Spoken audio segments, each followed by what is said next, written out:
전직 사장 등이 구속되며 파장이 컸는데요. 당시 채용 비리에 가담해 벌금형을 선고받은 임원이 최근 경남의 한 대학교 고위직인 처장에 채용된 사실이 MBC 취재 결과 확인됐습니다.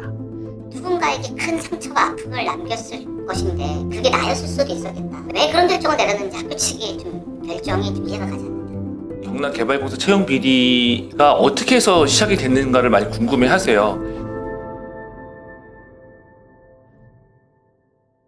사실 최초의 보도는 8월 22일 날 저희가 첫 단독 보도를 했는데요. 그 전에 한 1, 2주 전에 시민사회단체에 제보가 있었습니다. 누군가를 합격시키기 위해서 누군가를 고의로 탈락시켰던 그 장본인이 어떻게 대학에 고위직에 앉힐 수 있느냐, 이런 부적절함, 부당함을 제보했던 거였습니다. 뉴스를 보는 시청자들 입장에서도 이게 정말 사실인가라고 싶을 정도로 퍼즐 조각이 맞춰지는 것처럼 하나씩 들어가기 시작합니다. 이제 그 말씀하신 저희가 추적한 건 이 사무처장과 재단 이사장의 관계가 정말 없는 상황에서 그랬을까? 최종 공문을 보니까 공문서에 담당자가 있지 않습니까? 개발공사 뭐 담당자, 위에 직급이 뭐 과장, 팀장, 최종 결정권자, 사장. 근데 그 차장 첫 단계 담당자가 이모 씨였던 거예요. 그 공문에 나오더라고요. 그러니까 이 이모 씨가 그 당시 사장이었고 수상했던 건 그 특별 임용 채용 계획서 뒷장에 보면 그 누굴 뽑겠다라는 사실상 내정자죠. 내정자 명단이 정확히 있더라고요. 3명이었습니다. 3명인가 4명이었는데 이름하고 9월 5일 날 그 긴 이메일로 메일이었습니다. 아마 직원으로 추정이 되는데 과연 아들만 정규직 전환한 거만일까요? 내부에 더 어마어마한 게 있습니다. 2명에 대한 인적사항이 저희한테 왔습니다. 그리고 한 명은 간부 공무원의 자녀였고 한 분은 전 도의원의 이제 자녀였습니다. 그래서 입사 당시의 내용을 들여다보니까 유독 다른 연도에는 있었던 영어 과목이 유독 이 해에만 과목이 없었습니다.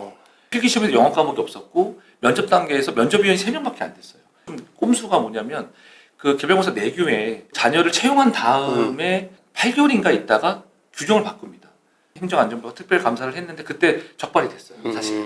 그래서 직원이 견책 감봉받고 했는데 그 사실은 저희 취재 과정에 숨겼는데 나중에 이제 확인이 된 겁니다. 왜냐하면 이분들이 우리가 그 당시에 그분에 대해서 어떻게 생각하는지 그러니까 원론적인 답변만 하더라고요. 공론정대하게 하겠다.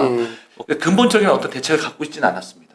근데 또 역시나 이제 개발공사 직원들로부터 직원들이 지금 채용 비리로 너는 누구 자녀의 백으로 들어왔다, 너는 누구 자녀의 백으로 들어왔다, 서로 밥도 안 먹고 얼굴을 안 마주치고 있는 상황에서 어떤 사업이 진행이 안 되는데 그 근본적인 거에 뿌리는 보지 않고 그런 외형적인 것만 본다고 했을 때 좀 답답했습니다. 사실. 그렇죠. 네. 마지막으로 하나만 이제 단도직입적으로 여쭙겠습니다. 이 경남개발공사의 이런 채용 비리 정말 개선이 안 됩니까? 개발공사 인력이 한 100명 안팎 되거든요. 정말로 한 10%에서 20% 정도를 빼놓고는 다 친인척 이런 부정채용으로 입사한 사람들이라는 얘기가 나올 정도로 정상으로 들어온 사람들 아니다. 실제로 그 2013년도에 채용된 사람들 중에서 한 명은 자격증이 없어요. 적용 자격증. 자꾸 이 부서 갔다 저 부서 갔다 계속 그냥 폭탄 돌리기 하고 있는 겁니다. 감사관실에서는 이제 어떤 걸 들여다보고 있냐면 현재 윤선영 정부도 공기업들, 특히 지방 공기업 포함해서 정말 최소의 인력으로 최대 효과를 내야 된다고 할 정도로 고강도의 이제 구조조정을 시사한 바가 있잖아요. 그래서 또 감사관실에서도 이런 채용 비리의 의혹이 있었던 거는 이제 알겠고 너무나 방대하고 많으니까 전반적인 개선안을 마련해서 이 경남개발공사는 앞으로 이런 것들을 환골탈태해야 된다. 이런 식의 고강도 제도 개선안을 준비 중인 것으로 알고 있고요. 저도 당연히 그렇게 해야 된다고 봅니다. 경남개발공사의 창립 이념이 도민들의 복지 향상이거든요. 주택 짓고 산업단지 만들고 결국은 그런 복지 혜택들을 도민들한테 돌려주기 위해서 개발공사가 존재하는 만큼 반드시 필수적으로 제도 개선이 필요하다. 그렇게 봅니다.